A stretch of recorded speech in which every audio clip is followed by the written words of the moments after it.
Hello guys, welcome back to my YouTube channel. Tasty ആയിട്ട് ഒരു egg momos ഉണ്ടാക്കി നോക്കിയാലോ? അതിനായി ഒരു പാത്രത്തിൽ 2 കപ്പ് മൈദ, ആവശ്യത്തിന് ഉപ്പും 1 സ്പൂൺ വെജിറ്റബിൾ ഓയിലും ഒഴിച്ച് ആവശ്യത്തിന് വെള്ളവും ഒഴിച്ച് നന്നായിട്ട് കുഴച്ച് മാറ്റി വയ്ക്കുക. മറ്റൊരു പാത്രത്തിൽ വെളിച്ചെണ്ണ ചൂടാകുമ്പോൾ 1 കപ്പ് അരിഞ്ഞ സവാള ഇട്ട് കൊടുക്കുക. നന്നായി വഴറ്റിയതിന് ശേഷം പച്ചമുളകും ഇട്ട് കൊടുക്കുക.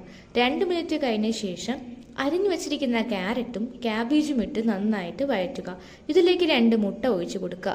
അതിലേക്ക് ഉപ്പും കുരുമുളക് പൊടിയും ഗരം മസാല പൊടിയും ഇട്ട് നന്നായിട്ട് വഴറ്റിയതിന് ശേഷം മറ്റൊരു പാത്രത്തിൽ മാറ്റുക.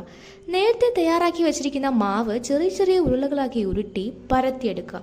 അതിലേക്ക് മുട്ടയുടെ കൂട്ട് വെച്ച് കൊടുത്ത് ഇഷ്ടമുള്ള ഷേപ്പാക്കി ആവിപാത്രത്തിൽ 10 മിനിറ്റ് വേവിക്കുക. അപ്പോൾ നമ്മുടെ എഗ് മൊമോസ് തയ്യാറായി. ഈ മൊമോസിൻ്റെ കൂടെ ടൊമാറ്റോ സോസസ് കഴിച്ച് നോക്കൂ, എല്ലാവർക്കും ഇഷ്ടമാവും. എൻ്റെ വീഡിയോ ഇഷ്ടപ്പെട്ടാൽ സബ്സ്ക്രൈബ് ചെയ്യാൻ മറക്കല്ലേ. ബൈ.